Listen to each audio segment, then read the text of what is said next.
Saya memahami kalau misalnya PDIP diam, parlemen diam. Kalau memang nanti terbuka, ya apologize. Oke, udah Lebih lebih minta baik, maaf. lebih baik minta maaf. Lebih baik minta maaf pada rakyat daripada bikin beban sejarah kan. daripada beban sejarah dan terus menolak tapi akhirnya terbuka.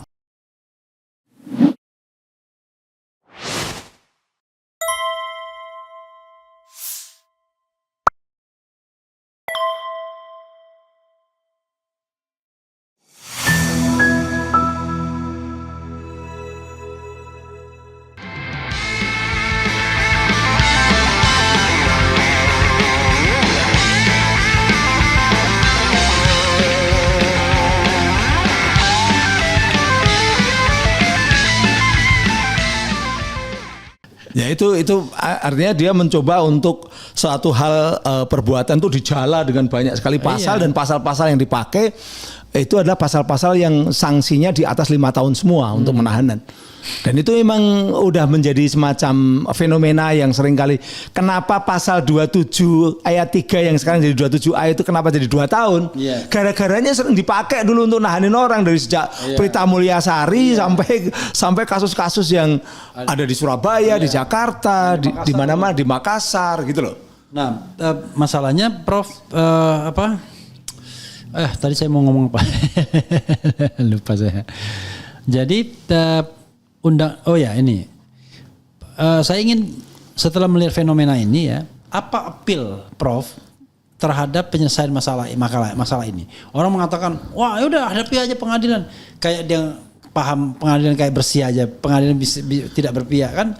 Kalau sudah kasus-kasus begini kan kita tahu lah behind this skenario-nya. Nah, cuma kira-kira apa advice Profesor kalau seandainya misalnya disuruh menyelesaikan soal ini dengan cara sebaik-baiknya dan setataatnya pada aturan hukum? Iya, kalau saya pertama memang benar sekarang ini saya ini udah punya pengalaman berkali-kali menjelaskan di pengadilan juga kadang-kadang hakim kelihatan mantuk-mantuk begitu ya, tanya tiba-tiba putusannya beda. Tidak sama sekali tidak mendengarkan pendapat totally different dan itu berkali-kali ya. Artinya kayak kemarin juga begitu kan kasusnya di Rut ASDP kan walaupun Prof Renald Ghazali menjelaskan dengan berbusa-busa di pengadilan tetap aja kena 4,5 tahun baru kemudian presiden yang turun kan begitu kan. Presiden yang turun untuk memberikan rehabilitasi. Nampaknya memang ini juga seperti itu. Kalau nanti sampai ke pengadilan dan jangan berharap pengadilan itu akan bisa fair seperti yang kita ucapkan tentang pasal-pasal itu maknanya seperti itu. Ini pasal yang keliru penerapannya. Tapi berkali-kali saya ketemu sama berbagai hakim, nampaknya mereka itu ya sulit untuk diberitahu, gitu kan? Dan ada semacam jurisprudensi bahwa pasal-pasal itu dikenakan sekenanya aja. Iya, pokoknya. Ya kayak tadi kasusnya Habib Rizik dan sebagainya itu. Ya seperti itu yang terjadi. Makanya lalu kita masyarakat tuh perlu juga menjaga ini supaya benar-benar siapa hakimnya. Jadi pengertian menjaga itu betul-betul kita ngawasi. Kita marking ya. Kita ngawasi. Jadi sesuatu itu kalau diawasi oleh publik yang kita terlibat itu kan lebih hati-hati. Iya. Tapi kalau sampai ini yang udah diawasi, kita perlu tahu sebenarnya hakimnya siapa, ahlinya siapa. Kadang-kadang Mas Bung Refli, saya tahu bahwa undang-undang ITE ini seringkali diterapkan secara salah. Ahlinya itu ahli-ahli yang sudah langganan sama mudah untuk memasukkan pasal-pasal itu. Jadi kelihatannya ahlinya itu ahli yang dipesan untuk bagaimana cara mencari agar orang ini masuk. Nah itu perlu juga diungkap ke publik supaya universitasnya atau kampusnya tahu bahwa ahlinya ini ngawur berbeda dengan minimal berbeda dengan Henry Subiakto bisa begitu loh. Gitu loh. Ini siapa gitu loh. Jadi perlu diungkap ini ahlinya siapa yang diundang, kemudian jaksanya dan juga hakimnya untuk bagian dari kontrol. Oke, jadi menarik untuk terutama untuk kasus-kasus yang besar seperti ini. Kasus RRT ini ya. Jadi Prof, kalau Prof kemudian diajukan sebagai ahli bersedia, Prof? Saya yang yang kasus ecek-ecek aja saya bersedia kok, karena kasusnya? karena saya tujuannya bukan karena saya itu katakanlah ya saya membantu Mas Rudi Kamri, bukan karena saya kenal Rudi Kamri, tapi saya ingin mendudukkan bahwa undang-undang ITE ini jangan dipakai sembarangan, jangan dipakai sesuai dengan selera penegak hukum yang sudah punya relasi dengan elit atau dengan kekuasaan gitu loh. Tapi undang-undang ITE ini tujuannya adalah apa? Untuk menjaga benar-benar supaya informasi elektronik itu tidak disalahgunakan, tidak ada misuse di dalam penggunaan komputer dan jaringan komputer kan begitu kan. Tapi bukan berarti bahwa ini bisa dipakai untuk mengkriminalkan orang secara sembarangan. Nah, saya biasanya masuk ke situ, masuk untuk mendudukkan undang-undangnya. Apalagi ini terkait dengan tadi kebutuhan Indonesia memang masyarakatnya udah butuh tahu sebenarnya presidennya itu kayak apa aslinya. Ini kan keingintahuan masyarakat sekarang tinggi sekali. Saya mengikuti hak untuk mendapatkan informasi jadinya. Iya, ini people's right to know, hak masyarakat untuk mendapatkan informasi. Dan sekali lagi bahkan mungkin negara ini membutuhkan sebuah solusi undang-undang hukum yang untuk supaya tidak terjadi konflik. Yaitu mau tidak mau adalah membuka informasi itu, membuka ijazah itu seperti apa aslinya. Jangan dikorbankan hanya gara-gara satu ijazah atau kata satu hal itu. 8 anak warga negara terancam. Seluruh warga negara terancam atau katakanlah akan terjadi konflik besar. Ini kan terjadi konflik besar. Minimal sekarang udah terjadi di medsos ya. Tapi kan bisa juga itu yang namanya digital outrage, kemarahan digital di medsos itu kemudian terimplementasi di dunia fisik kan bisa terjadi. Ya kalau ada pemicunya, misalnya ada bentrokan di pengadilan atau apa, itu bisa. Makanya ini kearifan negara, ini perlu sekali. Tadi sekali lagi bahwa Indonesia pernah terbelah dan kemudian menyatu karena presidennya ambil alih dengan solus populi suprema lex, dekret presiden. Waktu itu kalau ini nggak perlu pakai dekret, tapi cukuplah bahwa perintahkan seperti apa yang namanya ini aslinya seperti apa? Ijazah dihadirkan, diuji sama-sama kalau secara asli, terbuka. Nanti bagaimana konsekuensinya dibicarakan. Kalau asli berarti mohon maaf ya teman-teman yang namanya Roy Suryo CS itu berarti memang dia mau nuduh sesuatu yang salah atau yang keliru begitu sehingga konsekuensi hukumnya kena pasal 310, 311 atau 27A tadi. 27A lah katakanlah yang tepat. Pokoknya di bawah 5 tahun semua itu tapi. Ya, tapi kalau katakanlah kalau ternyata ijazahnya yang bermasalah tidak asli, ya ada konsekuensi hukumnya. Nah, ada konsekuensi hukumnya. Nanti dikasih gerasi amnesti apa itu soal itu urusan lain, tapi jelas itu melanggar 263 KUHP. Ya kan, tentang pidana pemalsuan surat, pemalsuan surat, dokumen. Ada Undang-Undang Nomor 20 Tahun 2003 di Sistem Pendidikan Nasional pasal 69 itu terkait dengan pemalsuan ijazah. Ada dengan 5 tahun sanksinya. Nah, ini semua adalah hal yang harus kita tempuh dan betul-betul dasarnya equality before the law. Bahwa hukum itu berlaku sama untuk siapapun. Bukan karena dia adalah tokoh nasional lalu beda. Ya enggak lah. Kalau memang ijazah saya dirangsanksikan lalu mau dibuka, silahkan saya buka ijazah saya, diteliti juga boleh. Begitu pula bagi tokoh. Gitu. Apalagi tokoh. Itu. Prof, ada satu hal yang saya sendiri sudah menangkap bau-baunya, bahwa nanti penyidik itu tidak akan masuk atau menukik pada pembuktian ijazah itu palsu atau tidak.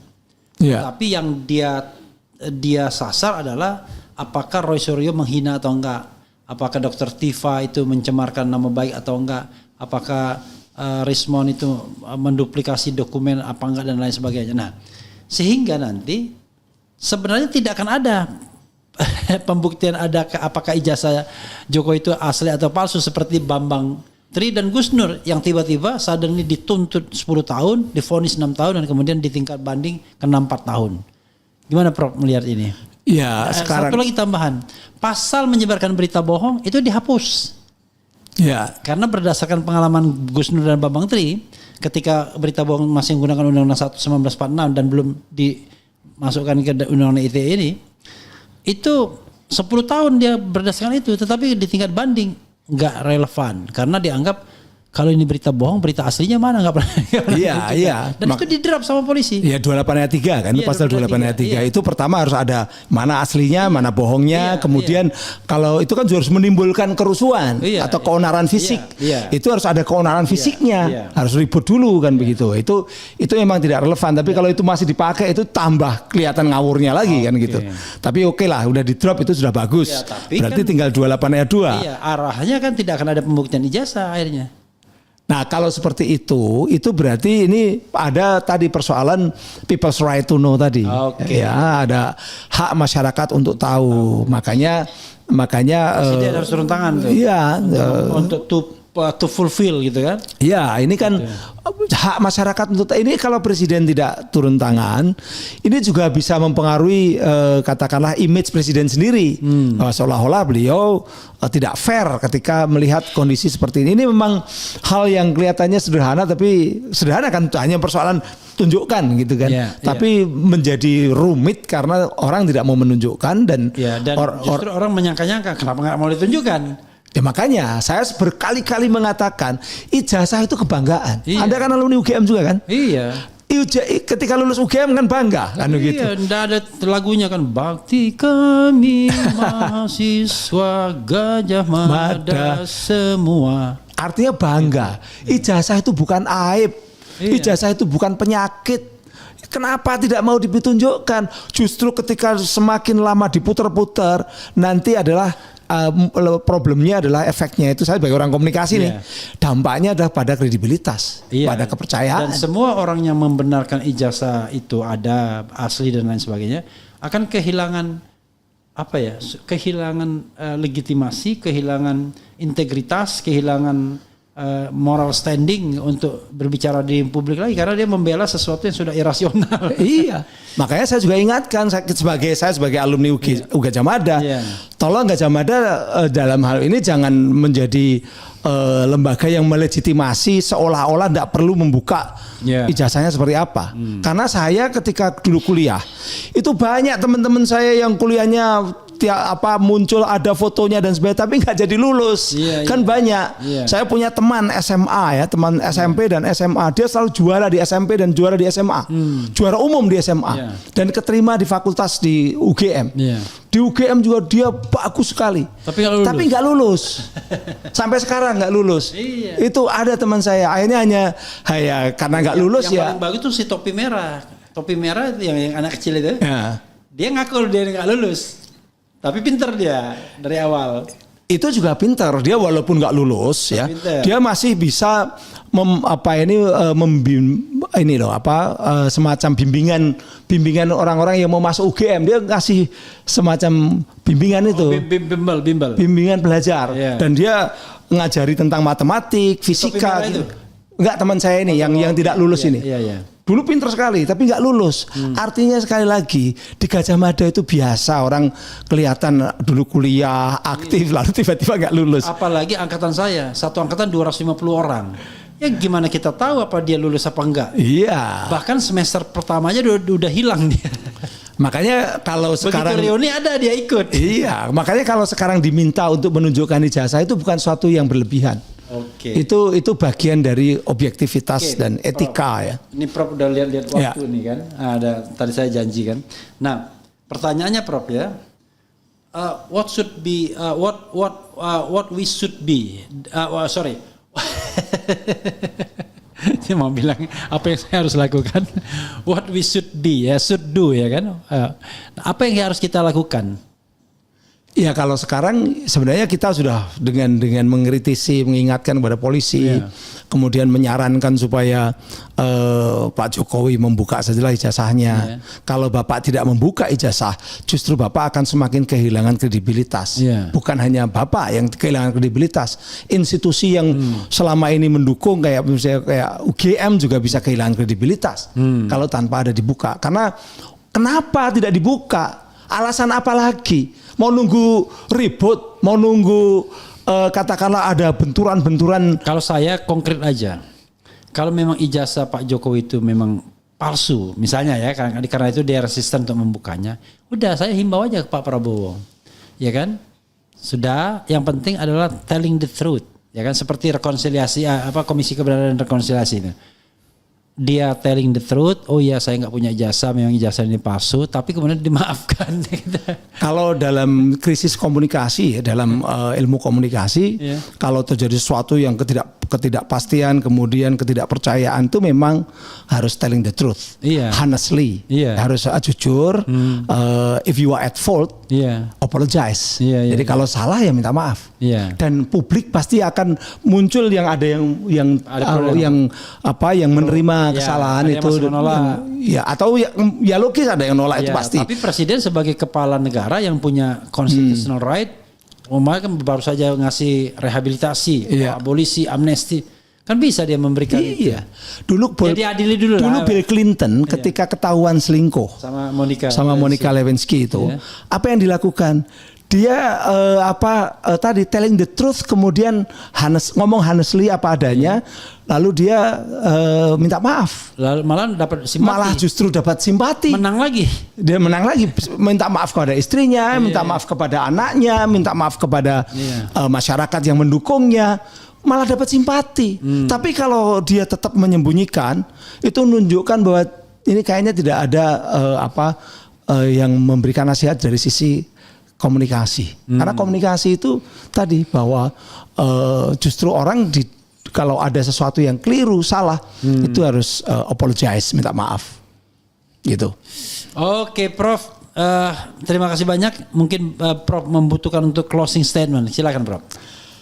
Saya hanya ingin menyatakan bahwa kalau sampai memang kenapa sampai berlarut-larut ini dan banyak orang terlibat, bahkan mungkin membela mati-matian, karena memang dampak dari kalau tadi sampai di pengadilan kemudian ketahuan kalau palsu ijazahnya, yang runtuh bukan hanya Pak Jokowi, tapi sebuah dinasti, tapi seluruh dinasti maupun juga partai yang nempel, mereka-mereka aktivis-aktivis yang juga nempel di situ, bahkan juga bisa mengenai partai lama yang dulu menyokong dia. Bisa. Makanya saya memahami kalau misalnya PDIP diam, parlemen diam, karena parlemen dulu juga ikut terlibat, ikut membenarkan dan sebagainya ya, terutama mereka-mereka yang dulu di dalam pemerintahan. Itu yang ingin saya sampaikan. Makanya kalau memang nanti terbuka, ya apologize. Udah lebih minta baik, maaf. Lebih baik minta maaf. Lebih baik minta maaf pada rakyat daripada bikin beban sejarah kan. Daripada beban sejarah dan terus menolak tapi akhirnya terbuka atau masyarakat sampai kapanpun tidak percaya.